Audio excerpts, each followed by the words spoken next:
ሰላም ጤና ይስጥልን ወደ ጃኖ ቅማንት ሚዲያ ተከታታዮቻችን እንደምንሰነበታችሁ። ይህ የጃኖ ቅማንት ሚዲያ ወቅታዊ ዝግጅታችን ነው። በዛሬው ወቅታዊ ዝግጅታችን አንዳንድ የማይረቡ ትርክቶችን የተመለከተ ዝግጅት ይዘንላችሁ ቀርበናል። አብራችሁን ቆዩ። እንግዲህ የዛሬው ዝግጅት ዋናና መሰረታዊ ዓላማ ምንድነው? በኢትዮጵያ ታሪክ ውስጥ ትርክትንና ታሪክን እንዴት አድርገው እንደሚፈጥሩት እና በራሳቸው መንገድ ለማስኬድ የሚሞክሩበት መንገድ ሀገሪቱን ወደ ኋላ እያስቀረ እየጎተተ ትውልዱን እያደነቆረ ስለሄደ እሱን የሚመለከት እንዴት አድርገው ነው የሚያደነቆሩበት መንገድ፣ በምን መንገድ ነው የሚያያይዙት፣ በተለይ ደግሞ ዓለማዊ የሆኑ ነገሮችን ከመንፈሳዊ ነገር ጋር እያገናኙ ለማፈን ወይንም ደግሞ የነሱ ለማድረግ እና ተቋማዊ አድርገውት ለመሄድ የሚሞክሩት መንገድ የሚመለከት ጉዳይ ነው ይዘንላችሁ የቀረብ ነው። እንግዲህ ለዛሬ አንድ ሰባኪ በጣም የታወቀ ሰባኪ የኢትዮጵያ ኦርቶዶክስ ተዋሕዶ ቤተክርስቲያን ሰባኪ ነኝ የሚል አይ ቲንክ የማህበረ ቅዱሳን ይመስለኛል። ከቅርብ ጊዜ ወዲህ ደግሞ የሞዓ ተዋሕዶ የሚባለው ቡድን የእሱ አባል ይመስለኛል። ሁሉንም ነገር የዓለማዊ ዘፈኖችንም ዓለማዊ የሆኑ ነገሮችንም ወደ እንትን የማምጣት ጉዳይ ወደ ሃይማኖት የማምጣት ጉዳይና ሞዓ ተዋሕዳዊ የማድረግ ስራ እየሰሩ ነው። በጣም በርካታ ነገሮች ማለት ነው። ስለዚህ እሱን የተመለከተ ዝግጅት ነው የምናቀርብላችሁ ለዛሬ። መጀመሪያ እንግዲህ ሰውየው ወይም ሰባኪው የሚናገረውን አንዳንድ ነጥቦችን እያነሳን ከነሱ ላይ ትንታኔ እየሰጠን እንሄዳለን ማለት ነው። እንግዲህ አይ ቲንክ ዲያቆን ሄኖክ የሚባል ሰውዬ ይመስለኛል። ሰባኪው ታውቁታላችሁ፣ ብዙዎቻችሁ ሶሻል ሚዲያ ላይ ብዙ ስብከት ሲሰብክ ነው የምትመለከቱት ማለት ነው። ተያያዥ ጉዳዮችንም አብረን እናነሳለን። ለመጀመሪያ ይሄንን እናንሳው። አበባየሽ ሆይ፣ ይሄ ራሱ ከመጽሐፍ ቅዱስ ነው የተገኘው። አበባየሽ ሆይ ለምለም ታውቃላችሁ። ሰሎሞንን ጥበቡን ለማየት ንግሥተ ሳባ ኢየሩሳሌም ድረስ ሄደች አይደል? በሄደችበት ሀገር ሰሎሞንን ስትፈትነው የውሸት አበባ አርቲፊሻል አበባና እውነተኛ አበባ ይዛ ከሁለቱ አበባ የትኛው ነው ትክክል አለችው። ሰሎሞን ብዙ አልፈጀበትም። መስኮቱን ከፈተው። ሲከፍተው ንቦች ሄደው እውነተኛው አበባ ላይ አረፉ። አበባየሽ ሆይ አላት። ያውም ለምለም አለች አይደል? ከዛ ምንድነው አበባየሽ ብሎ የራሳችሁን ረሳችሁ ነው። አበባየሽ ሆይ ለምለም ባልንጀሮቼ እንጨት ሰብሬ እንኳን ቤትና እደጅ አድራለሁ። በጣም ጥሩ። ይሄ መጽሐፍ ቅዱስ ነው። የአባታችን የአብርሃም ታሪክ ነው። አባታችን አብርሃም እንግዳ አስተናጋጅ ነበረ። ቤቱን መስቀለኛ መንገድ ጋር ሰርቶ በግራ በቀኝ የሚመጣ እንግዳ አብርሃም ቤት ገብቶ ሳይበላ አይወጣም ነበረ። ባልንጀሮቼ ምን በሉ ግቡ በተራ እያለ እያስገባ በቤቱ ይጋብዝ፣ ያበላ፣ ያጠጣ ነበረ። ስሉስ ቅዱስ ቤት ውስጥ ይገቡ ድረስ ማለት አብርሃም እንግዳ ተቀባይ ነበር። ባልንጀሮቼ ግቡ በተራ እንጨት ሰብሬ። አብርሃም ቤት አለው። የሚኖረው በምንድን ነው? እንኳን ቤትና እኔ አጥርም የለኝም እደጅ አድራለሁ። ኮከብ ስቆጥር እግዚአብሔር ዘርህን እንደ ሰማይ ከዋክብት እንደ ምድር አሸዋ አበዛልሃለሁ ያለኝን ኮከብ ስቆጥር የእግዚአብሔርን ተስፋውን ተስፋ ሳደርግ እኖራለሁኝ። ኮከብ ቆጥሬ ስገባ ቤቴ ኮከብ ቆጥሬ ምን ስል ትቆጣኛለች? የእንጀራ እናት የተባለች ሳራ ነች። እስማኤል የተባለው የአብርሃም ልጅ የአብርሃምን ቃል ኪዳን ተስፋ አድርጎ በአባቴ ዘሬ ይበዛል ብሎ ተስፋ አድርጎ በቤት ሲኖር የእንጀራ እናቱ ሳራ ገላምጣ ከቤት አስወጥተዋለች። አባቶቻችን ብሉይና ሐዲስን ተርጉመው ባህላችን ውስጥ አስገብተውልናል። የዚህች ቤተክርስቲያን ልጆች ስላደረገን ስሙ የተመሰገነ ይሁን። እንግዲህ በጥቅሉ አሰምቻችኋለሁ። የ2 ደቂቃ ከ10 ሰከንድ ዝግጅት ናት። ይሄ ነው ቪዲዮ። የ2 ደቂቃ ከ10 ሰከንድ ነው። በዚህ ደቂቃ ብዙ ዝባዝንኬ ነገሮችን አንስቷል ሰባኪው ማለት ነው። በጣም የሚገርመው ዓለማዊ የሆነውን ነገር መንፈሳዊ ለማስመሰል ወይንም ደግሞ ሪዲፋይን ለማድረግ የተሄደበት መንገድና የቤተ ክርስቲያን እንደሆነ ለማድረግ የሚጥሩበት መንገድ በጣም አደገኛ መንገድ ነው። የኢትዮጵያ ድንቁርና መሰረቱ የሚመጣው ራሱ እዚህ ጋር ነው። ጥንታዊ እዚሁ ኢትዮጵያ ስልጣኔ የተመሰረቱባቸውን ነገሮች ጥንታዊ ብዙ ስያሜዎችና ብዙ ጉዳዮች ብዙ ጽንሰ ሀሳቦችን ወደ ቤተ ክርስቲያን ለማጠጋጋት በሚል ከመጽሐፍ ቅዱስ ጋር ለማገናኘት በሚል ብዙ የውሸት ድሪቶች የተደረቱ ኢትዮጵያውያን ደንቁረን እንድንቀር የቀደመውን ስልጣኔያችንና ጥበባችን እንዳንረዳው እንዳናውቀው የቀደመ የስልጣኔ መሰረት የነበረው ቋንቋ ተደብቆ እንዲቀር የሰሩበት ስራ በጣም ቀላል አልነበረም፣ ከባድ ነው። አሁንም በዚህ የሞዓ ተዋሕዶ እሳቤ ውስጥ ነው በርካታ ስራዎችን እየሰሩ ይገኛሉ። ከቅርብ ጊዜ ወዲህ በተለይ ደግሞ አሁን አንዳንድ የአማራ ናቸው ብለው የሚያስቧቸውን ካልቸር የሆኑ ጉዳዮች ወይም ዓለማዊ የሆኑ ጉዳዮች ከመጽሐፍ ቅዱስ ጋር እያያያዙ የሄዱበት መንገድ በጣም በርካታ ነው። ለምሳሌ ባለፈው በተደጋጋሚ ዝግጅት ሰርተን እንዳቀረብንላችሁ ይሸንዲ የሚለው በዓል እኛ ጋር አለ። ወይም አሸንድዬ የሚባለውን ላስታ አካባቢ የቀደሙ ቅማንቶች የሚያከብሩት ከሕገ ልቦና ስርዓት ጋር ከኖህ ከመከራ መውጣት ጋር ተያይዞ ጳጉሜ 5ን እየዋኙ አበባ ስጦታ እየተሰጡ በሽማግሌዎች እየተመረቁ የሚሄዱበትን የአሸንድዬ በዓል ወደ ዓለማዊ ነገር አምጥተውት ዘፈን የተቃወጠ ዘፈን እንዲዘፈን ለዛም በፍልሰታ በጾሙ እንዲዘፈን አድርገው ጭራሽ ደግሞ የፍልሰታ ከመቤታችን በዓል ወይንም ከመቤታችን ጾም ጋር አያይዘውት ከመቤታችን እርገት ጋር አያይዘውት ሲተርኩት ሰምተናል። ላስታ አካባቢ የነበረውን አሁን ሲጎትቱ ጎንደር ድረስ አድርሰውታል። ባህር ዳርም አግብተውታል። በሚቀጥለው ሁሉም የአማራ ክልል በሚባለው ብሔራዊ በዓል ሊያደርጉት እየጣሩ ይመስለኛል። ይሄ የባህል ስርቆት፣ የባህል ማደናበር፣ ኮንፊውዝ ማድረግና ሞዓ ተዋህዳዊ የሚባለውን እሳቤ ወደ ላይ ለማምጣት የሚደረግ ሴራ መሆኑን በዚህ መረዳት እንችላለን። ባለፈው የዘመን መለወጫ ደግሞ ስለ እንቁጣጣሽ የሚል ምንድነው እንቁጣጣሽ የሚለውን ነገር ምንም ስለማያውቁት እና ታሪካዊ መሰረቱን ወይንም ባህላዊ መሰረቱን ስለማይገነዘቡት የቋንቋ መሰረቱንም ስለማያውቁት እንቁጣጣሽ የሚለውን ዲፋይን ለማድረግ የተለያየ ስም የተለያየ ትርጉም ሲሰጡት ቆይተዋል ለረጅም ጊዜ ማለት ነው። ሰው በቅርቡ በጳጉሜ መጨረሻ ላይ ይመስለኛል ወይንም የዕለተ ቅዱስ ዮሐንስ የሚባለው የዘመን መለወጫው ዕለት ሚስጥረ ስላሴ ማናየ የሚባል የቤተ ክርስቲያን ሰው ወይንም ይሄ ሊቅ የሚባል ሰው ወጥቶ እንቁጣጣሽ የተባለበት ምክንያት በካም ነው። ሃም እንትራማን ነው ኖ ለካም መሬትን የአፍሪካን ስለሰጠ የአፍሪካን መሬት ሲያያት በጣም ደስተኛ ስለሆነ እንቁ እጣ ወጣችልኝ ብሎ በአማርኛ ካም እንቁጣጣሽ አላት ብሎ በድፍረት ተናገረ። ምድረ አፍሪካ በመላው ማለት ነው እና ወደዚህ በሚመጡበት ሰዓት ወደ እጣቸው በመጡበት ሰዓት የመጡበት ወቅት መስከረም ነው ይላሉ የቤተክርስቲያን ሊቃውንት። ማለት ክረምቱ ያለፈበት ለምላሜው ደግሞ እንዲሁ ደምቆ የሚታይበትና አበቦች አበቡበት ጊዜ ነው እና እኒህን አበቦች ሲመለከቱ የምድሪቱን መልካምነትና ውበት ተራሮች በአበባ ደምቀውና አሸብርቀው ሲያዩ እንቁ እጣ ወጣሽ። በጣም እንቁ ማለት እንግዲህ የተወደደ ነገር ነው። ከነዋያት ሁሉ የከበረ መክበበ ነዋያት የሚባል ነው። እንቁ የነዋያት ሁሉ ራስ ነው እና ያ እንቁ ውድ እንደሆነ ሁሉ በጣም ውድ እጣ የተወደደች የተመረጠች እጣ የወጣችለት መሆኑን የገለጠበት ነው። እንቁ እጣ ወጣች፣ እንቁ እጣ ወጣችልኝ። እንግዲህ በዛ ጊዜ አማርኛ ነበረ ብለው ማሰብ እጅግ በጣም እብደት እንደሆነ መረዳት እንችላለን። ምክንያቱም አማርኛ በኢትዮጵያ የታወቀበት ዘመንና አማርኛ አለ የተባለው የሰሎሞን ስርወ መንግስት የሚባለው ከተመሰረተ በኋላ ነው። በተለይ ደግሞ አጼ ቴዎድሮስ ነው አማርኛ የሚባልን ቋንቋ የቤተ መንግስት ቋንቋ አድርጎ እንዲያድግ ያደረገው ማለት ነው። ከዛ በፊት አማርኛ የሚባል ነገር አይታወቅም። ስለዚህ ፍጹም ስህተት ነው። ይህንንም ነግሮናል። ከዚሁ ጋር በተያያዘ ራሱ ይሄ ሰው እየቀደም ብያነሳውላችሁ ሰው ምን ብሎ አቀረበልን? እንቁጣጣሽ የሚለው ከንግሥት ማክዳ ሰለሞንን መጎብኘት ጋር ይያያዛል። ሰለሞንን ልትጎበኝ ብዙ ስጦታዎችን ይዛ ሄደች። ሰለሞንን ጎብኝታ ስጦታውን ሰጠችው፣ እሱም ደግሞ እንቁ ሰጣት ይላል። እንቁ ለጣትሽ እንኪ እንቁ ለጣትሽ አላት ሰለሞን ነው የሚለው። እንግዲህ ከንግሥት ሳባ ጋርም የሚገናኝ ነገር አለው ይላሉ አባቶቻችን። ያ ምንድን ነው? ንግሥት ሳባ ወደ ሰሎሞን በሄደችበት ጊዜ በእርግጥ ልዑል ሰንከራ የሚባል የእንቁ አይነት በሀገራችን ብቻ የሚገኝ ይዛ ሄዳለች። ይሄ በታሪክም ተጽፏል፣ መጽሐፍ ቅዱስም ይጠቅሰዋል። ይሄን ወያመጹም ሳባ ወርቀ ወስይነ ይላል። ከሳባ ወርቅ ይዘው ይመጣሉ ይላል ሰባ ሰገልን እና ኢትዮጵያ የሚገኝ እጅ መንሻ ገጸ በረከት ይዛ ሄዳለች እና ገጸ በረከት ይዛ በሄደችበት ሰዓት እሱም ለጣቷ ጌጥ የሚሆን ፈርጥ የሚሆን እንቁ ሰጥቷታል እና እንቁ ለጣትሽ ብሏታል ይባላል እና ከዚህም ጋር ይያዝ። እንግዲህ ሰለሞን በአማርኛ ተናገረ ነው የሚሉን።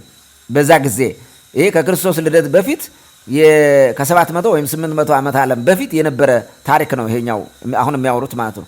በዛ ጊዜ አይደለም በዛ ዘመን በአክሱም ዘመን እንኳን አማርኛ የሚባል ቋንቋ አልነበረም። በዛግዌ ዘመን ራሱ አማርኛ ቋንቋ ፎርማል ቋንቋ ሆኖ አያውቅም።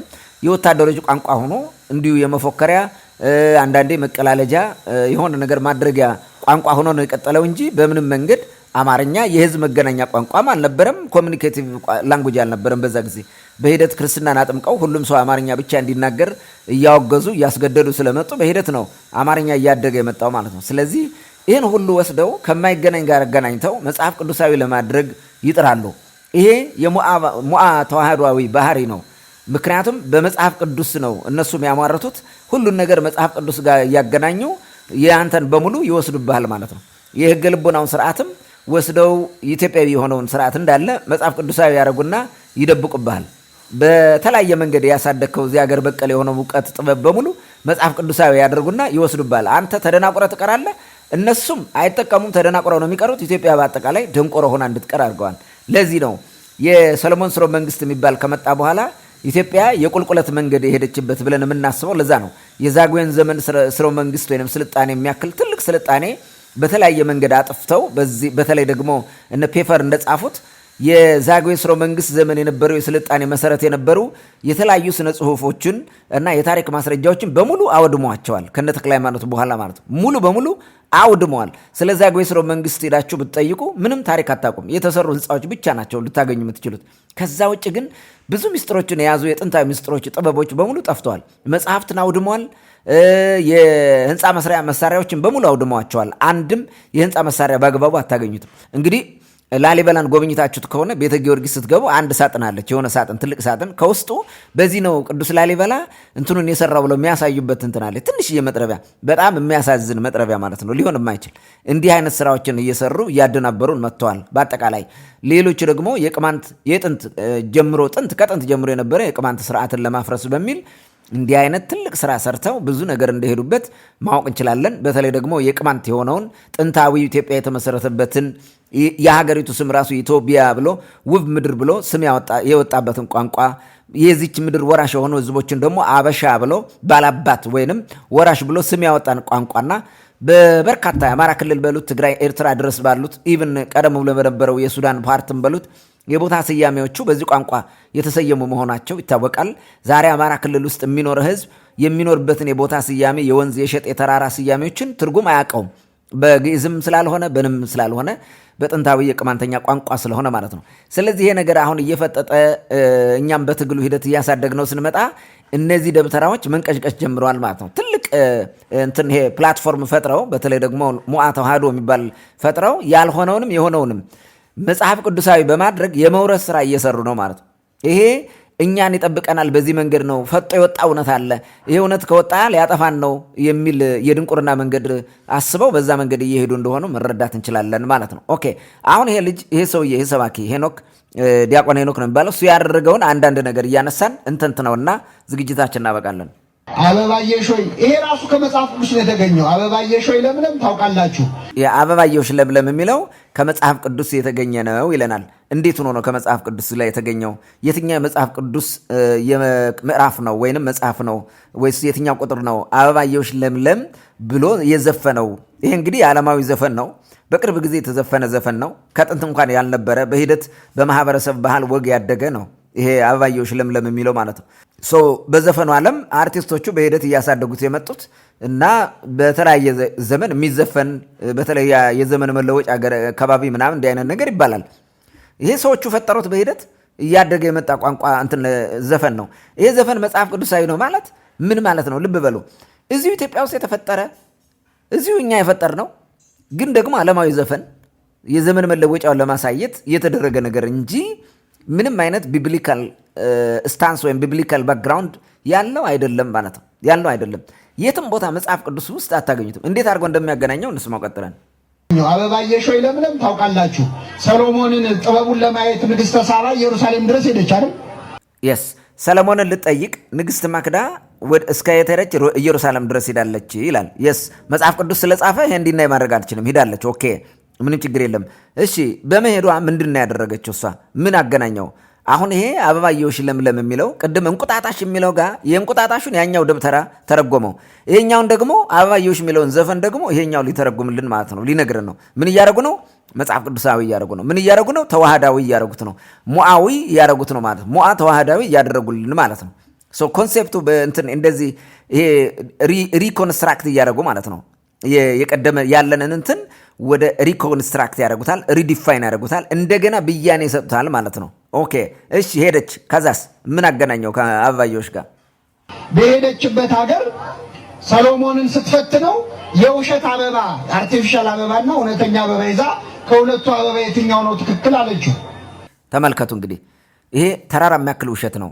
በዛ ዘመን አርቲፊሻል አበባ ነበረ ብላችሁ ታምናላችሁ እናንተ? አርቲፊሻል አበባ የውሸት አበባ ይዛ ሄደች ያለ ምንድን ነው የውሸት አበባ? ይህን አሁን ማን ይቀበላል? አምነው በዛ ዘመን የውሸት አበባ ወይንም አርቲፊሻል አበባ ነበረ ብሎ ማሰብ በራሱ ትልቅ ድንቁርና ነው። የለም አርቲፊሻል ወይም የውሸት አበባ የሚባለው ቴክኖሎጂው አድጎ ስነ ጥበቡ አድጎ አሁን ዓለም በደረሰበት ቴክኖሎጂ የቅርብ ጊዜ እኮ ነው፣ በጣም ቅርብ ጊዜ ነው። ንብ የማይቀስመውና ንብ የሚቀስመው አበባ ለማለት ፈልገው ነው። ምክንያቱም በንብ እሱ ምስጢሩን ይፈታላታል፣ የጠየቀችውን ፈተና ያልፋል ለማለት ያነሳል ቀጥሎ ማለት ነው። ሰሎሞን ብዙ አልፈጀበትም፣ መስኮቱን ከፈተው። ሲከፍተው ንቦች ሄደው እውነተኛው አበባ ላይ አረፉ። ይኸው እዚህ ጋር ምንድን ነው የሚለው? ሰሎሞን ያንን ምስጢር ለማወቅ የትኛው ነው ትክክለኛ አበባ የሚለውን ምን ለማወቅ ምን አደረገ? መስኮቱን ከፈተ። ከዛ በኋላ ምን አደረገ? ለንቦች ተው፣ ንቦች መጥተው ከጤነኛው አበባ ላይ ወይም ትክክለኛው አበባ ላይ አረፈ ነው። አሁን እንግዲህ ልብ በሉ። የዛን ጊዜ እንግዲህ አበባ ቀጥፋ ነው የወሰደችው። ሳሙሄር ማለት ነው። ከየት ነው ቀጥፋ የወሰደችው አበባ ስጦታ? መጽሐፍ ቅዱሱ የአበባ ስጦታ ሰጠችው ሚል የለም ሲጀምር ማለት ነው። ኦኬ ሊሆን ይችላል የእንቁጣጣሽ ምናምን ዘመን መለወጫው ዘመን የሚመጣው የአደይ አበባ ምናምን እንዳንል ሚድልስ እንደዛ አለ ወይ የሚለውን ነገር ማንሳት እንችላለን። የአበባ ስጦታ ወሰደች የሚል መጽሐፍ ቅዱስ ላይ አልተጻፈም። ወይም ሌሎች ስጦታዎችን ሰጠች ስለሚል እሺ በሌሎች በሚለው እንቀበለውና እንውሰደው። ኦኬ አበባ ስጦታ በምንድን ነው ይዛ ሄደችው? እንዴት አይደርቅም? እንዴት ንቦቹስ የተቆረጠ አበባ መጥተው ይቀስማሉ? አበባ ከተቆረጠ አበባነቱ ተፈጥሯዊ የሆነ ነገሩን ይጥላል። መቼም በአንዴ አበባ ቁርጥ አድርጋ ወስዳ ለሰለሞን አልሰጠችውም። ከርቀት ነው የመጣችው። በሰፈሩ ስትደርስ የሆነ አበባ ቀጠፈች፣ ወስዳ ሰጠች ማለት ነው። ያን አበባ በመስኮቱ ጣለው። የጠነዘለ ተቆርጦ የቆየ አበባ ንብ ይቀስመዋል ብሎ ማሰብ ትክክል አይደለም። ምክንያቱም ተፈጥሯዊ መዓዛውን ያጣል አበባ ሲቆረጥ ማለት ነው። ንቦች አበባዎቹ ባሉበት ተፈጥሯዊ ሁኔታ ነው ሂደው የሚቀስሙት እንጂ ከተቆረጠ አበባ ጋር መጥተው ንብ ሲቀስም አይተናናቅም። እንደዚህ አይነት ነገርም የለም፣ ውሸት ነው ማለት ነው። ይሄ ትክክል አይደለም፣ ፍጹም ትክክል አይደለም። ኦኬ ቀጥሎ ምን ይላል? አበባየሽ ሆይ አላት፣ ያውም ለምለም አለች አይደለም።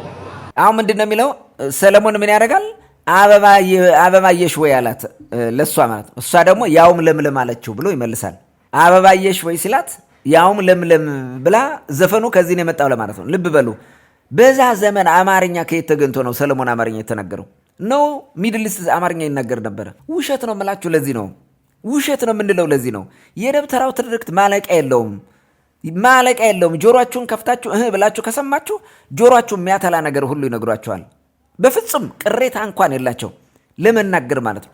ትውልዱ ዝም ብሎ አሜን አሜን እንዲል ስላደረጉት እንዲህ አይነት ጥያቄ ስለማይጠይቅ በቃ የሆነ ዝም ብሎ በመንፈስ ቅዱስ የሚያስተምር አድርገው ስለሚታሰብ ነው ይህን እያለው ያለው እንጂ ትክክል አይደለም። በዛ ዘመን እንዴት ነው እሱ በአማርኛ ሊያናገራት የሚችለው? እሷም በአማርኛ ልታናግረው የምትችለው እንዴት ነው? ሃው ምን ቋንቋ ነው የነበረው በዛ ጊዜ? ኦኬ ሰለሞንና ማክዳ ተግባብተዋል በሆነ ቋንቋ፣ ግን አማርኛ አልነበረም። ቅማንተኛ ሚድልስት የሚነገር ነበረ። እዚሁ ኢትዮጵያ ውስጥ ደግሞ ሀገር የተመሰረተበት መንግስት የጸናበት ነው። ይህን እነ ራስ መኮንን ሳይቀር ተናግረውታል። እነ ሚኒሊክ መስክረውታል። ሮክስ የሚባል ሰውዬ በ1917 ዓ ም ባሳተመው ኩዊን ሼባ የተባለው መጽሐፉ እነዚህ ቅማንቶች ናቸው መንግስት አጽንተው የኖሩት፣ ለዛም ድንግል ሴት እንትን ያደርጋሉ፣ ወደ ስልጣን ያመጣሉ። ድንግልናቸውን እንዲጠበቅ ደግሞ ምን ያመጣል አለው? ጃንደረባ የሚባል ሰው አብረው ይመድቡላት ነበረ ለጠባቂነት ይላሉ። እንግዲህ ኢትዮጵያ ጃንደረባ የሚለው ከድንግል ንግስቶች ጋር አብረው ስለሚሄድ ነው። ድንግልናን ጠብቀው የሚቀጥሉ ንግስት እንጂ ድንግልናቸውን አሳልፈው የሚሰጡ ንግስቶችን ሲሾም እንዳልነበሩ ይታወቃል። ስለዚህ በዛ ዘመን የነበረው ቋንቋ አማርኛ አይደለም።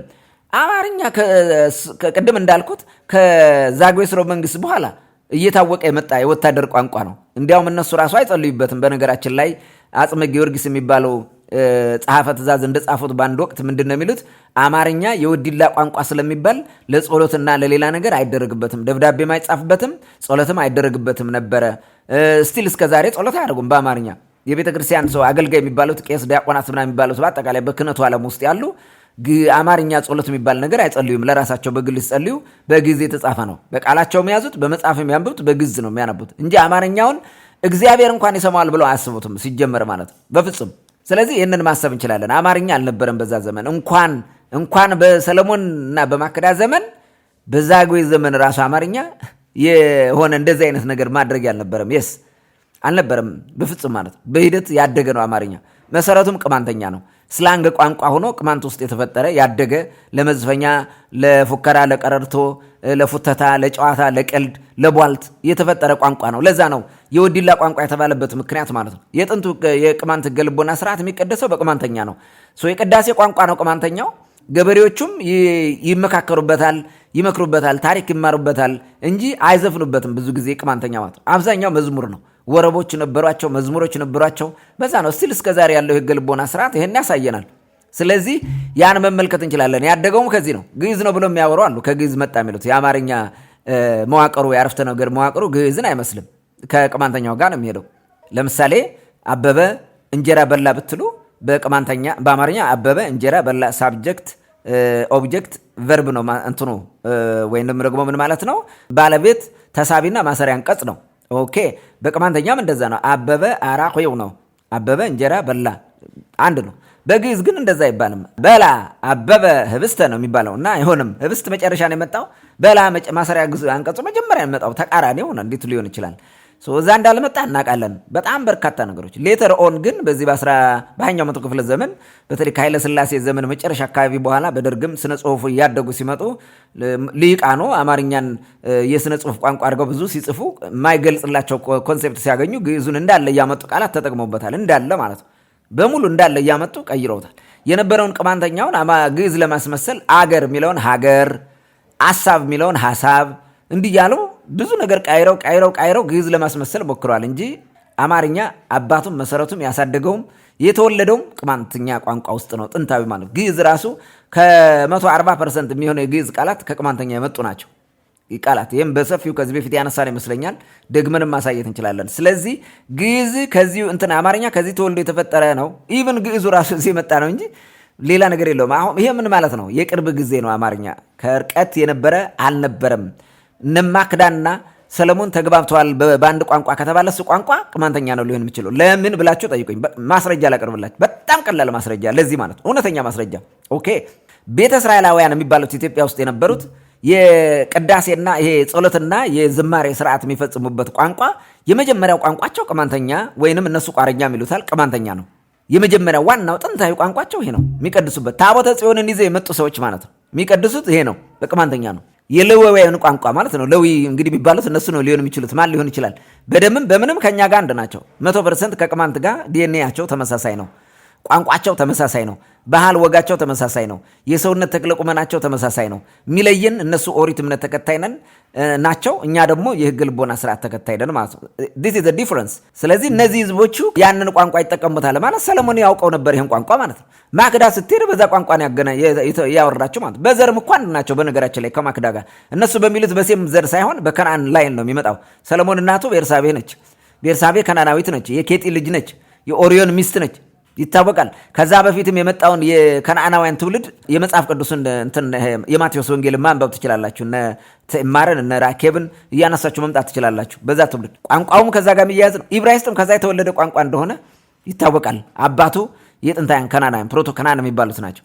ይሄን ይታወቃል። አማርኛ ሊሆን አይችልም ማለት ነው። በዛ ዘመን አማርኛ ሰለሞንና ማክዳን ያግባባል ብሎ መናገር ፍጹም ውሸት ነው። በጣም የተሳሳተ የተጋነነ ውሸት ነው። ኦኬ እንቀጥል። አበባየሽ ሆይ ለምለም ባልንጀሮቼ እንጨት ሰብሬ እንኳን ቤትና እደጅ አድራለሁ። በጣም ጥሩ። ይሄም መጽሐፍ ቅዱስ ነው። የአባታችን የአብርሃም ታሪክ ነው። አባታችን አብርሃም እንግዳ አስተናጋጅ ነበረ። ቤቱን መስቀለኛ መንገድ ጋር ሰርቶ በግራ በቀኝ የሚመጣ እንግዳ አብርሃም ቤት ገብቶ ሳይበላ አይወጣም ነበረ። ባልንጀሮቼ ምን በሉ ግቡ በተራ እያለ እያስገባ በቤቱ ይጋብዝ ያበላ ያጠጣ ነበረ። ስሉስ ቅዱስ ቤት ውስጥ ይገቡ ድረስ ማለት ተመልከቱ። አሁን እንግዲህ በአብርሃም ዘመን የነበረውን ነገር አምጥቶ አገናኘው። ቅድም ከነ ሰለሞን ጋር መጣው። አንድ ዘፈን ነው ከሰለሞን ጋር መጣው። ዝቅ ብሎ ደግሞ ቤት እስክሰራ ምናምን የሚለውን ከደጅ አድራለሁ ኮከብ ስቆጥር የሚለውን ወዴት አመጣው? ወደ አብርሃም አመጣው። አብርሃም ቤት የለውም ይለናል። አብርሃም ቤት አልነበረውም። ቤት ማለት ምን ማለት ነው? ቤት ማለት በእንጨት የተሰራ ነው። እንጨት ቆርጬ ቤት እስክሰራ ማለት ይሄ ወጣት ልጆች የሚዘፍኑት ነው። የቀልድ ዘፈን ነው። በአመት በዓል ዘመን የሚዘፍኑ በዘመን መለወጫ የሚቀልዱበት ነው። ቤት እስክሰራ ምናምን ለምን ከእንጀራ እናት ጋር ምናምን እያነሱ የሚጫወቱበት ቀልድ ነው። እሱ ግን ከአብርሃም ጋር ወስደው አስተሳሰሩት። አብርሃም ቤት አልነበረውም። ስለዚህ ቁሙ በተራ የሚለውን ግቡ በተራ አላቸው። ቤት የለኝም ካለ ምኑ ጋር ነው ወደ ቤቱ በተራ የሚገቡት? ድንኳን እኮ ቤት ነው። በዛ ጊዜ ዋናው ቤት የሚባለው በዛ ዘመን ድንኳን ነው። አብርሃም በግብርና የሚተዳደር ሰው አልነበረም። አብርሃም ዘላና የነበረው አብርሃም አርብቶ አደር ነው። የስ አርብቶ አደር ነው። ከአንድ ቦታ ወደ ሌላ ዋንደር እያደረገ የሚኖር ሰው ነው። ፓስቸር ባለበት ለእርሱ ምግብ ያለበት ለእንስሳት ምግብ የሚገኝበት ወደዛ አካባቢ እየተንቀሳቀሰ የሚኖር ሰው ነው። ስለዚህ ድንኳን ነው የሚኖራቸው እንጂ ቋሚ ቤት ሊሰራ አይችልም። ከተፈጥሯዊ ባህሪውና ከስራው ካላቸው ነገሮች ጋር አብረው መሄድ ስላልሆነ ማለት ነው። ነገር ግን ድንኳኑ እንደ ቤት አይደለም ወይ የሚቆጠረው? ድንኳን ብስታደረገው መኖሪያ ማለት ነው።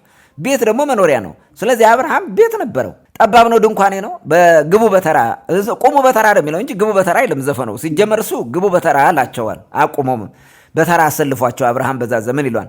እንግዳ አብርሃም ፍዳውን አይቶ ነው እንግዳ የሚያገኘው እንጂ እንዲሁ ዝም ብሎ እንግዳ እንደ ዛሬው ዝም ብሎ አልፎ አያጅ የሞላበት ዘመን አልነበረም በዛ ጊዜ።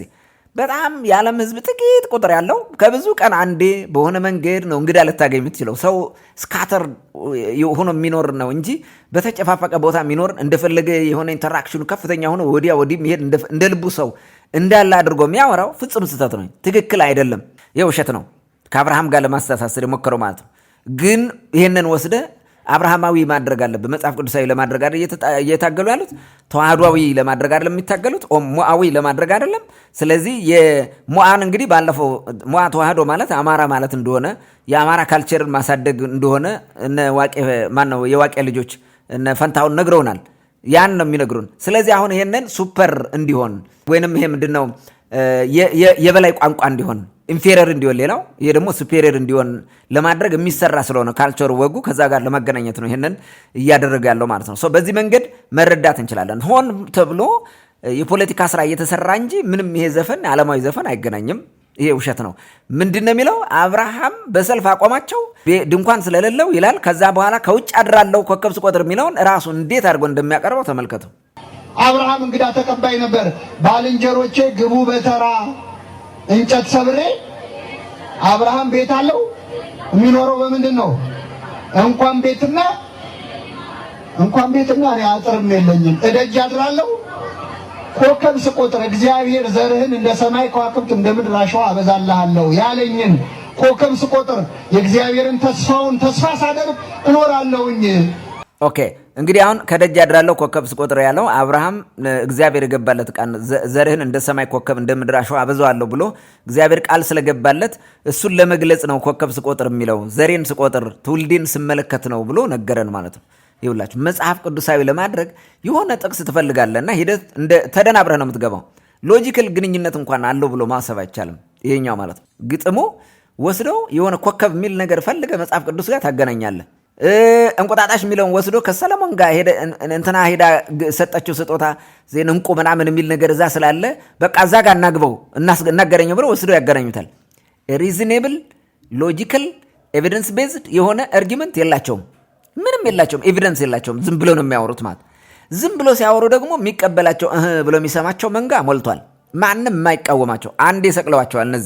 እነዚህ ቅዱሳን ናቸው፣ ሰባኪ ናቸው፣ አይሳሳቱም ምናምን በቃ ያሉትን ሁሉ አሜን አሜን ብለህ አጨብጭበንም ባይገባህም ማለት ነው። አይገባህም ግን ትቀበለዋለህ። ሰውየው የኔ ነው ብለህ የምታስበው ስለሆነ ማለት ነው። የመንጋ ሐሳቤ እና ብዙዎቹን አደንቁረው እየመሩ ስለሆነ በድንቁርናው ዘመንና በድንቁርናው ሐሳቤ እንዲያደርገው እያደነቆሩ እየሄዱ ነው። ምንም አይነት ጥያቄ አይጠየቅም። ውሸት ነው። ከአብርሃም ጋር የሚገናኝ የለም። ቤት ስለሌለኝ ከውጭ አድራለሁ። ከውጭ ስታድር ደግሞ ያው ኮከብ ስቆጥር አድራለሁ፣ በጨለማ ነው ማድረው እያሉ የሚቀልዱበት የሚጫወቱበት ነው። ልጆቹ የሚጫወቱበት ግጥም ነው እንጂ ከአብርሃም ዘር ቆጠራ ጋር ምናምን የሚያገናኘው ነገር የለም። ኦኬ ቀጥሎ ምን ይላል? ኮከብ ቆጥሬ ስገባ ቤቴ ኮከብ ቆጥሬ ምን ስል ትቆጣኛለች። የእንጀራ እናት የተባለች ሳራ ነች። እስማኤል የተባለው የአብርሃም ልጅ የአብርሃምን ቃል ኪዳን ተስፋ አድርጎ በአባቴ ዘሬ ይበዛል ብሎ ተስፋ አድርጎ በቤት ሲኖር የእንጀራ እናቱ ሳራ ገላምጣ ከቤት አስወጥተዋለች። ተመልከቱ እንግዲህ ያወራው መጀመሪያ ማን ነው? አብርሃም። ከውጭ አድራለሁ ኮከብ ስቆጥር ያለው ማን ነው? አብርሃም። ከዛ ትቆጣኛለች እንጀራ እናቴ ማለት ያለበት ማን ነው? አብርሃም። እሱ ግን ምን አደረገው? እስማኤል ነው እንደዛ ያለዋል። እንደፈለጉ እንደሚያደርጉት በዚህ መረዳት ትችላላችሁ። ስለ አብርሃም ከሆነ ያ ግጥም ከአብርሃም ጋር ከሆነ እስማኤል ምን ሊያደርግ መጣ? ያ ግጥም ከሰለሞን ጋር ከሆነ ምን ሊያደርግ አብርሃም መጣ? ምኑ ነው የሚያስተሳስረው? ምንም አይነት ሪዝኔብል የሆነ አርጊመንት እንኳን ማቅረብ አይችሉም። ይሄን ማለት ዝም ብሎ የሚመስል ነገር እንጀራ እናት ሲባል እስማኤልን ታመጣለህ። ለምን? እስማኤል የአጋር ልጅ ነው። ከግብፅ እየተወሰደች የአብርሃም አገልጋይ የነበረች ሴት ናት። ከግብፅ የወሰዳት ግብፃዊት ናች። ሳራ መውለድ ስላልቻለች በራሷ ፈቃድ አብርሃም ከአጋር ጋር እንዲተኛ ፈቀደች። ተኛ። እስማኤል የሚባል ልጅ ወለደች። በዛ ልጅ በመውለዷ ኮራች። እመቤቷን አስቀየመቻት ማለት ነው። ማናናቅ ማጣጣል ጀመረች። መካነሽ አንቺ እኔ ልጅ ወልጄ የሚል ነገር እንትን ስላረገች ሳራ ተበሳጭታለች። እችን ሴት አባርልኝ አለች። ልጇን ይዛ እንድትወጣ አድርጓል አብርሃም። ምክንያቱም እህቱን ወይንም ሳራን ማስቀየም አልፈለገም። እንደዛ አድርጓል። ከዛ በኋላ የሆነውን ነገር ታውቃላችሁ። አሁን እንግዲህ ሳራ የእስማኤል እንጀራ እናት እንደሆነች ይታወቃል። አመጣውና ትቆጣኛለች እንጀራ እናት የሚለው ለእስማኤል ነው አለው። ከአብርሃም ዘሎ ተፈናጥሮ ወደ ልጁ ወደ እስማኤል መጣ ማለት ነው። እስማኤል ነው እንደዛ ያለው ብሎ መጣልን ማለት ነው። ዝም ብለህ ስበግጠም ነው፣ ጎትተህ መግጠም ነው። ቤት ይምታም አይምታም ትገጥመዋለህ። እንደገና ደግሞ ቢኮዝ ይዘ ደብተራ ኤቭሪባዲ አክሴፕትስ፣ በቃ አለቀ፣ ተቀብሎ ትሄዳል አጨብጭቦ ማለት። ይሄ እኮ እውቀት ወይ ጥበብ ምናምን ነው የሚባለው እንጂ ትክክል ነው ትክክል አይደለም ሎጂካል ነው አይደለም የሚለውን የሚያስብ ትውልድ የለም።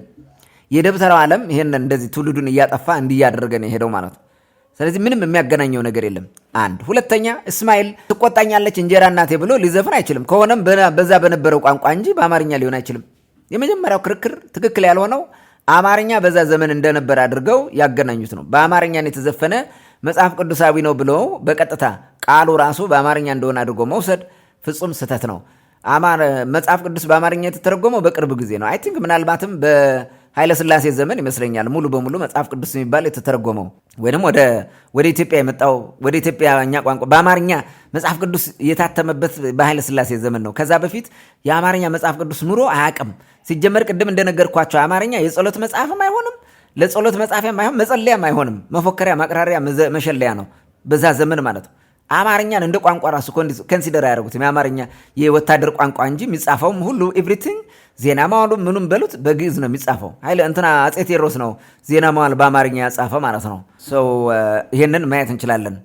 እና አማርኛ እንደሆነ አድርገው የሚሰብኩት ትክክል አይደለም። መጨረሻ ሚላትን መልእክት እንስማና ዝግጅታችን እናጠናቀው። አባቶቻችን ብሉይና ሐዲስን ተርጉመው ባህላችን ውስጥ አስገብተውልናል። የዚህች ቤተክርስቲያን ልጆች ስላደረገን ስሙ የተመሰገነ ይሁን። በጣም ጥሩ። አባቶቻችን ብሉይንና ሐዲስን በደንብ አድርገው በጥበብ ሰርተው ለእኛ ከባህላችን ከወጋችን ጋር አዋህደውልናል ይለናል። በምን እንደሚገናኘው ነገር ጎበዝ፣ ይሄ በጣም በጣም አሳፋሪ ነው። ቤተ ክርስቲያንን የዝባዝንኬ ታሪክ መከማቻ በማድረግ ያለችውን ይሄ ምንድነው ኩላዊት ዓለም አቀፋዊት የሆነ እንትኗን ስብዕናዋን አጥፍተው በዛ በሰፈርና በመንደር ብቻ እንድትተረክ አደረጓት ማለት ነው። እንደዛ ከሆነ በኦሮምኛ የተዘመሩ መዝሙሮችንም በሙሉ ወይንም ዘፈኖችን በሙሉ ወደ መጽሐፍ ቅዱስ ጋር እያገናኙ ከመጽሐፍ ቅዱስ ጋር እያገናኙ መንገድ መተንተን አለባቸው ማለት ነው። በአገውኛ የሚዘመሩትን መዝሙሮች እንደዛ ማድረግ አለባቸው ማለት ነው። በትግርኛም የሚዘመሩ መዝሙሮችን እንደዛ ማድረግ አለባቸው ማለት ነው። ካልሆነ የአንድ ሰፈር ወይንም የሞዓ ተዋህዶ ጉዳይ ነው ማለት ነው። ኢትዮጵያን የሚያድናት አማራነት ነው ወይንም ተዋህዶዊነት ነው በሚል እሳቤ የሞዓ ተዋህዶ ግሩፕ ስራ እየሰራ እንደሆነ እናውቃለን። ከዛ ተነስቶ ነው ይሄን ነገር የፈጠሩት ማለት ነው። ይህንን በደንብ አድርገን መረዳትና መታገል ያስፈልጋል ማለት ነው። ይሄ የኢትዮጵያ የድንቁርና የቁልቁለት ጉዞ ነው። ለ750 ዓመት ያክል ተጉዘናል። የአክሱም ስርወ መንግስት የሚባለም በነ ኢዛና ጀምሮ እስከ ውድቀቱ ዘመን የቁልቁለት ጉዞ ተጉዟል። የቀደሙ ጥበቦችን፣ የቀደሙ ስልጣኔዎችን፣ የቀደሙ ቋንቋዎችንና ትውፊቶችን፣ ወጎቹንና ታሪኮችን፣ እሴቶቻችን በሙሉ በማጥፋት የግብፃውያንን ሴራ እየተቀበለ የመጣው የአክሱም ስርወ መንግስት ራሱ በፈጠረው መንገድ ወድቋል። በውስጣዊ ማንነቱን ወይንም የውስጣዊ ጥንካሬውን አፍርሶ ችግር ውስጥ ወደቀ። ከዛ በኋላ አዱሊስ እስልምና እየተስፋፋ ሲመጣ አዱሊስ በቁጥጥር ስር ወደቀ። በአረቦች ተያዙት። በውጭው ዓለም ጋር የነበረው የንግድ ግንኙነት በሙሉ ተቋረጠ። ያ ደግሞ ድሃ አደረገው፣ ደከመ ማለት ነው። ቤጃዎቹ ከሰሜን በኩል መጥተው ከኤርትራ አካባቢ መጥተው እርምጃ ወሰዱበት። ምክንያቱም ቤጃንም እንደዚህ ያረኩ ይላል ኢዛና። ቀጥቅጬ ገዛዋቸው ይላል። አታክ አድርጎ ስለነበረ መዳከሙን ሲያዩ የአክሱም ስርወ መንግስት መጥተው አታክ አድርገውታል። የበለጠ አዳከሙት። ከዛ በኋላ ደግሞ ሰሜን የሚባለው ወይንም የቀድሞው ሰሜን ጠቅላይ ግዛት የሚባለው ወቅት በዛ ዘመን የነበሩ የጥንት ቅማንቶች ተሰባስበው የሕገ ልቦናም የሕገ ኦሪትም ቅማንቶች ተሰባስበው በድሮ ስርዓት እነ ኢዛና ያፈረሱትን ስርዓት ለመመለስ ሴት ንግስት ከፊት አንግሰው በሴት ንግስት እየተመሩ እርምጃ ወስደዋል። አክሱም ላይ ማለት ነው። እና አክሱምን እዛ በኋላ ግባተ መሬቱን ፈጸሙለት እና የጥንቱን ኢትዮጵያዊ የሆነ ስርዓት ዘረጉ ማለት ነው። የንግስና ስርዓት በሴት የሚመራ ስርዓት፣ በድንግልና የሚመራ ስርዓት እሱን ለመዘርጋት ነው ሄዱት። እሱን መለሱት። 40 ዘመን ቆዩ። ከዛ በኋላ ስርዓቱ ወደ ላስታ፣ ላሊበላ፣ ቡግና ወደ ነበሩ ቅማንቶች ተሸጋገረ ማለት ነው። እነዚህ ቤተ እስራኤላውያን ሕገ ልቦና ሕገ ኦሪት የሚከተሉ ቅማንቶች የነበሩ እነዛ መሰረቱት። ያኛውን በዛ መንገድ ነው የተመሰረተው። የላስታ ስርወ መንግስት ነው የሚባለው። አሁን ዛግዌ ምናምን የሚሉት ለስድብ ያመጡት ነው። ዛጎየዬ ወይም ደግሞ ይሄ ምንድነው የሰለሞን ልጆች ከገረዲቱም ከእናቲቱም ከንግስቷም ተወልዶ ነበረና በኋላ ሂዶ የሆነ ነገር አደረገና ዛግ አሉት ስሙን። ምን አይነት እናት ብታሳድገው ነው ይሄ ማይረባ ነው ብለው ምን አሉት? ዛግ አሉት ይላሉ። ያኛው ደግሞ አባቱን ተመራምሮ በደንብ ስላወቀ ሰለሞን ከዙፋኑ ተቀምጦ ሳይሆን መሬት ላይ ተቀምጦ ስላገኘው አባቱን ተመራምሮ ስላገኘ ምን ይልክ እናቱ ምን ብትልከው ነው እንደዚህ ያደረገ ብለው ምን ይልክ አሉት ብለው ትርክት እና ዝባዝንገ ፈጥረው አውርተውናል። ዛጎ የሚሉት ከዛ ጋር ለማገናኘት የስድብ ስም ነው። ዛጎ የሚል ስም የመጣው በኋላ ነው እንጂ በድሮ ስም አልነበረም። እንደዛ አይደለም። የላስታው ስርወ መንግስት አሁን የላሊበላ ወይንም የዛጉዌ ስርወ መንግስት የሚባለው ከጥንት መሰረቱ በዛ መንገድ የመጣ ነው። ዛጉዌ የሚባለው ዘአጎየየ ነው። ትክክለኛው ምንድነው? ዛጎየየ በግዕዝ ያባረረ ማለት የአክሱምን ስርወ መንግስት አባሮ ነጠጠው ድም ነው ምናምን የሚሉትን አባሮ የሰለሞን የሚኒሊክን ስርዓት እነሱ እንደሚሉት አባሮ በቀደመው ስርዓት የመለሰ ያባረረ አባራሪ ነጣቂ ማለት ነው። ስድብ ነው። እንዲህ ለማለት ነው የፈጠሩት እና ዛጉዌ የሚሉት በዛ መንገድ እንደሆነ እናውቃለን ማለት ነው። ከዛ ዘመን ጀምሮ ብዙ ስርዓቶችን እያጠፉ እያፈረሱ መጥቷል። አክሱም የሄደበት በተለይ ደግሞ ከዚህ ከክርስትና ከመጣበት ጊዜ ጀምሮ እስከ መውደቆ እስከ 10ኛው መቶ ክፍለ ዘመን መጀመሪያ አካባቢ ብዙ ጥፋት አድርሶ መጨረሻ ላይ ግባተ መሬቱ በ10ኛው መቶ ክፍለ ዘመን አልቋል። 40 ዘመን የዮዲት ጌዲዮን ወይንም የዮዲት ጀግኒት ስትመራው ቆየች። ወደ ወገኖቿ አሸጋግራ ስርዓቱን አሳልፋ ሰጠች። የዛግዌ ስርወ መንግስት የሚባለው አሁን ቅድም የነገርኳቸው የላስታ ወገኖቻችን ምን አደረጉ? አዲስ ጥሩ ስርዓት ሰርተው የመንግስት ስርዓት መሰረቱ። እንትኑ እንዳይርቅ ኦልሬዲ የዛግዌ የአክሱም ስርወ መንግስት መስርተውት ስለነበረ የክርስትናው የቤተ መንግስት ቋንቋ ሃይማኖት እንዲሆን፣ ነገር ግን ክርስትናው ገራም እንዲሆን እንደቀደመው ሌላውን ሃይማኖትና ሌላ ቋንቋ ማጥፋት ሳይሆን አብረው ተስማምቶ እንዲኖር አድርገው ቀጥሏል ማለት ነው። አዳፋ ወይንም ላሊበላ የሚባለው ቦታ የሕገ ልቦና የአምልኮት ስርዓት ቦታ ነበረ። ክርስትናም ነበረ፣ ሕገ ኦሪትም ነበሩ። ዛሬ ላይ ቅዳሴ የሕገ ልቦና ስርዓት የሚቀድሱ ቅዳሴ ሲቀድሱ ላሊበላን ይጠሩታል። ደንገልበር፣ ደንቢያ፣ ላሊበላ ብለው ይጠሯታል። ኮሜሞሬት ያደርጉታል ማለት ነው፣ ያስታውሱታል በጸሎት ድግናዎቹ በሙሉ ስለሚጠሩ ከነዛ መካከል ላሊበላ አንዱ ነው። ይሄ ይታወቃል። እና ማን ነው ያሬድ ግርማ ኃይሌ በጻፈው መጽሐፍም የላስታ ቅማንቶች ወይም ላስታ የነበሩ ወገኖቻችን ቸንከር ድረስ እየመጡ ወንበርነት ይሾሙ ነበረ። ምክንያቱም ከአክሱም ተሳዶ የመጣው እንበረሙ መቀመጫው ቸንከር ነበረ ማለት ነው። ከአክሱም ሰሜን አቤር ተራራ፣ ከአቤር ገደብዬ ከባቢ አቤ ጀግሪሆ፣ ከአቤ ጀግሪሆ ተነስቶ ቸንከር ገብቶ ነበረ ማለት ነው። በኋላ ጎንደር መጨረሻ ላይ ከርከር ሆኖ አብቅቷል። እዛ ቆሟል የእንበረሙ ስርዓት ማለት ቸንከር በነበረበት ጊዜ የላሊበላው ስርዓት የነበረበት ዘመን ነው። ወንበሮች መጥተው ከዛ ይሾማሉ፣ ህዝቡ ይመርጣቸዋል። ከመረጣቸው በኋላ ስልጣናቸው መጨረሻ የሚጸናው መጥተው ተባርከው ተቀባይነት ሲያገኙ ነው። ልክ የጭልጋ ወንበር ሲሾም ከርከር መጥቶ ከርከር በነበሩት የእንበረሙ የወንበሮች ወንበር መጥተው 1 ሳምንት ነው 2 ሳምንት አብረው ቆይተው ተባርከው ስልጣናቸውን አጽንተው እንደሚሄዱት ማለት ነው። እንደዚያ ሲያደርጉ ነበረ። ይሄ ማስረጃ እኮ ነው።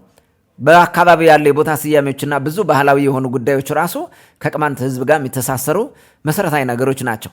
በቅርብ ጊዜ እንኳን በዚህ በ1830ዎቹ በ1840ዎቹ የተጠና ጥናት ወይም መጽሐፍ ተጽፎ የታሪክ መጽሐፍ አንብቤ ያለው በቅርቡ ምንድን ነው የሚለው? ክምራ የሚባሉ ቋንቋዎች በላስታና በዋግ አካባቢ ያሉ ቋንቋዎች ናቸው። እነዚህ ቋንቋዎችም ራሳቸውን የቻለው ሳይሆን በኪንግደም ኦፍ አማራ እና በኪንግደም ኦፍ ሸዋ እንዲሁም በኪንግደም ኦፍ ደንቢያ ሃማውያን ወይም ካማውያን ህዝቦችን የሚወክለው የሃማንት ወይንም ቅማንት እንትን የቅማንት አንዱ ክፍል ናቸው። በዛ ውስጥ ያሉ እንትን ዲኖሚኔሽን ናቸው ወይም ይሄ ምንድነው ግሩፕ ናቸው፣ ሳብ ግሩፕ ናቸው ብሎ ጽፈው እናገኛለን ማለት ነው። የቀደመው እንግዲህ ዛሬ አማራ የሚባለው ህዝብ ከ195% በላይ የሚሆነው ቅማንት የነበረ ወጉንም ባህሉንም ብዙ ነገሩን እንደያዘ የዘለቀ ህዝብ ነው። የቀየረው ቋንቋውን ነው። ቋንቋውን በግዴታ አስቀይረውታል። ምክንያቱም መቀየር ነበረበት። ዋና ማሰረቱ ጸሎት ስርዓቱ ብዙ ነገሮቹ ባህሉ ወጉ ከቋንቋው ጋር ስለተሳሰረ ለማስጣል በሚል ቋንቋውን አስቀይረውታል ያን ህዝብ ማለት ነው።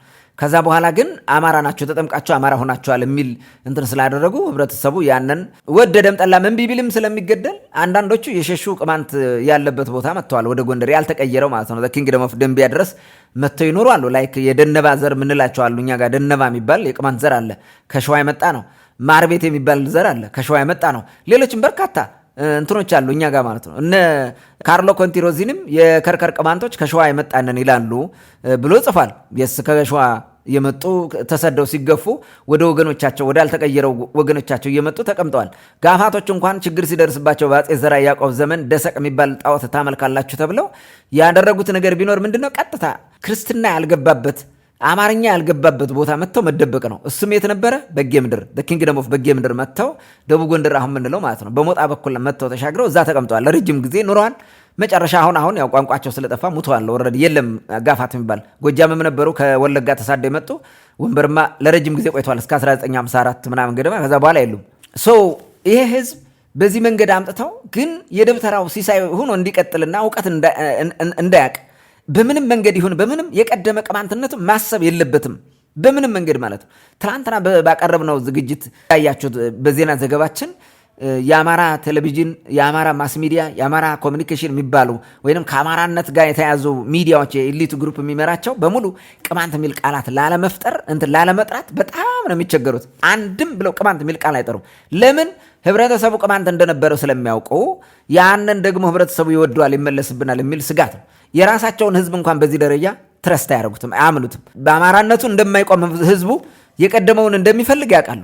በኢሊቱ በደብተራውና በፖለቲካ ኢሊቱ እንደተያዘ ስለሚያውቁ ከእጃቸው እንዳያመልጥ ግዴታ ቅማንት የሚባል ቃል አይጠሩም እንጂ ይህ ህዝብ ከዛ የመጣ ነው። ስለዚህ አሁኑ የሞዓ ተዋህዶ ሩጫ ከዚህ ለማምለጥ ነው፣ እየወጣ ያለውን እውነት ለመቅበር እና ህብረተሰቡ እንዳያመልጥብን ወደ ቀደመ ቅማንትነቱ ይመለስብናል በሚል እብደት የሚሯሯጡት የደብተራዎቹ ስጋት ማስታገሻ ሙቭመንት ነው ሞዓ ተዋህዶ የሚባለው ማለት ነው። ለዚህ ነው ትልቅ መሟሟት ፈጥረው እየታገሉ የሚገኙት ማለት ነው። ይሄ ትርክትም የሚመጣው ለዛ ነው። እንቁጣጣሽን የተረኩበት መንገድ ለዛ ነው። እንቁጣጣሽ እንኮ ቴቲሽ ነው። ቅማንቶች በዘመን መለወጫ ጊዜ ኖህ ከጥፋት ውሃ ወጥቶ መሬት ላይ ህይወት የጀመረበት ቀን መስከረም 1 ነው ብለው ያምናሉ። በጾም ከነሐሴ 1 ጀምረው እስከ ጳጉሜ መጨረሻ ጾመው መስከረም 1 ይገድፋሉ። የኖህ ጾም ነው የሚባለው። ጾሙ ራሱ ሹም ኖህ ይባላል በቅማንተኛ።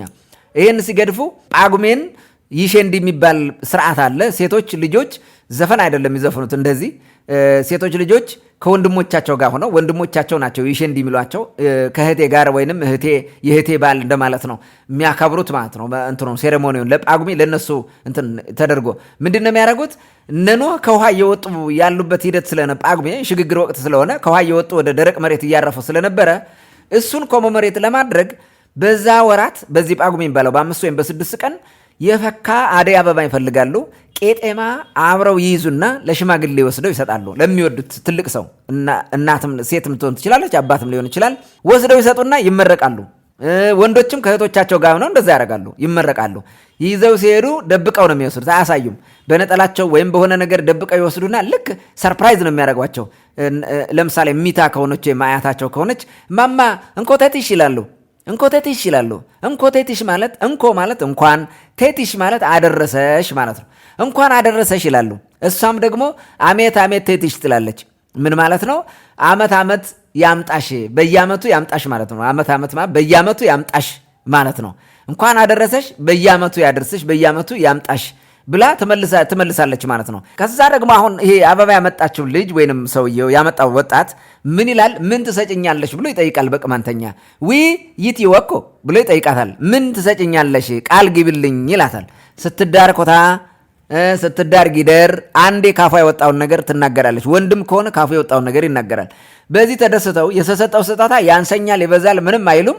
ቃላቸውን እንዲጠብቁ ብቻ ትረስ እንዲያደርጉ ይሞክራሉ። ከዛ ባለፈ ጉልበት ይስማሉ። ተጎንብሰው ተንበርክከው ጉልበት ይስማሉ። እናቶች ወይም አባቶች እነዛ አዛውንት ይመርቋቸዋል። ውለድ፣ ክበድ፣ ጥሩ ትዳር ይስጥ፣ ልጆች ይደጉል፣ ጠዋሪ አትጣ፣ አገሩን ሰላም ያርግል፣ በአንተ ዘመን ሁሉ ይሳካል እያሉ ብዙ ባርኮት ይባርኩታል። ይዝም ካልሸጋ ይዝም ዋስሸጋ ሸቢን ይደራ ኩት ባረካግ ገውታግ ከደሳ ሳቋቅ ሸቢን እያሉ ይመርቁታል ማለት ነው። እግዚአብሔር ይባርክህ፣ ይቀድስህ፣ ይማርህ፣ ይቅር ይበልህ፣ ያጽና ማለት ነው። እንዲያሩ ይመረቁታል። እሱም መጨረሻ ላይ አሜን ብሎ ስሞ ይሄዳል ማለት ነው። ይሄ ስርዓት የተሰራ ስርዓት ነው። እንኮቴትሽ ነው እንግዲህ እንቁጣጣሽ አሉት ማለት ነው። አሁን የእኔ ጥያቄ የጎንደር ህዝብ አሁን ድረስ እንጎረጎባሽ የሚለው ሴሬሞኒ ያለው በደመራ በዓል ማለት ነው። በደመራ በዓል ሳምንት ያክል እንጎረጎባሽ ነው የሚባለው። ከዋዜማው ጀምሮ እንጎረጎባሽ ይላል ሰው። ጎንደር ምን እንደሆነ ትርጉምን አያውቁትም። እንጎረጎባሽ ማለት እስኪ ይህንን ከእንትን ጋር ደግሞ አገናኝተው ሲነግሩን እንስማቸው። ከመጽሐፍ ቅዱስ ጋር በሌላ ቀን ይህንን እናብራረዋለን። ያን አገናኝተው ቢያመጡ ደስ ይለኛል። የጎንደር ሰው በሉት ሌላው አብዛኛው ከቅማንተኛ ጋር የተያዘ ታሪክ የተያዘ ስነ ልቦና ነው ያለው እንጂ ሌላ ስነ ልቦና ያለው አማርኛ በቅርብ ጊዜ የመጣ የቀደመውን ስነ ልቦና እየሰበረ እያደቀቀ ዝም ብሎ ፎካሪ አቅራሪ ተጋዳይ ዝም ብሎ ጠመንጃ ይዞ የሚዞር ትውልድ ለመፍጠር የሄደ ቋንቋ ነው ብዬ ነው የማምነው።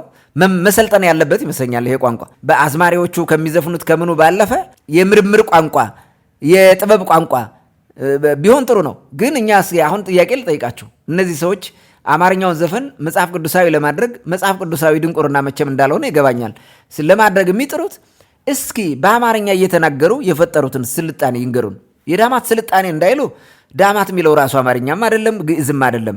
የአክሱም ስልጣኔ እንዳይሉ አክሱም የሚለው ራሱ ግዕዝም አይደለም አማርኛም አይደለም። ዳማት ጠይም ማለት ነው። ካማንት ወይንም ቅማንት ከሚለው ጋር ተመሳሳይ ነው። ቅማንት ማለት አንተ ካም ነህ። ካም ደግሞ ጠይም ነው። እንደ ኢትዮጵያን እንደኛ አይነት መልክ ነው። ጥቁርም አይደለም ነጭም አይደለም ወይንም አረብ አይደለም። እንደኛ አይነት አቨሬጅ እንትን ነው። ኦሪጂናል ህዝብ እንደዛ ነው። በሁለቱ አቨሬጅ አማካኝ የሆነ መልክ ያላቸው ህዝቦች ማለት ነው። ዳማት ማለት እንደዛ ነው። የስ ዳማት እንደዛ ነው። ምን ይላል በግዕዝ? ይሄ ዳማት ምንድነው በግዕዝ? ዳማት ምንድነው በአማርኛ? ይሄንን ሊተረጉሙልን አይችሉም። ትግርኛውም አማርኛውም አረብኛውም ይሄን ሊተረጉምልን አይችልም በፍጹም ማለት ነው። ይሄ ፍጹም ውሸት ነው። ስለዚህ ከቀደመው ጥበብና እውቀት አውጥተው የድንቁርናን ስርዓት ለመጫንና ደንቁሮ ለመምራት የሚሄዱበት መንገድ ነው። ዘፈኖችንም ምኖችንም ምንም ዲስክሪሚኔት ሳያደርጉ እያግበሰበሱ መጽሐፍ ቅዱሳዊ የሚያደርጉት ለምን? ሟተው አይሁዳዊ ነው። ለምን? የአማራ የሆነው ካልቸር በሙሉ የበላይ እንዲሆን መጽሐፍ ቅዱሳዊ እናድርገው ብለዋል።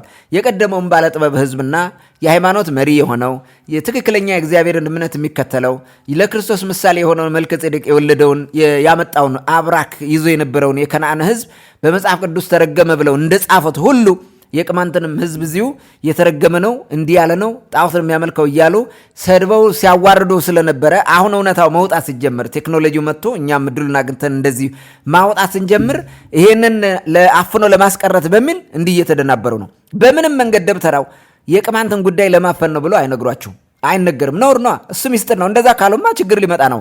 ወጣቱ ይጠይቃል። ስለዚህ ዝም ብለህ ነው በሌላ በደመስ ማሳው መሰራው ማለት ነው። ይህን ለማየት ግን ባለፈው ባህር ዳር ላይ የነበረውን እንትን ማንሳት ትችላላችሁ። የህገ ልቦና ካህን አባት እዛ ሄደው ነበረ።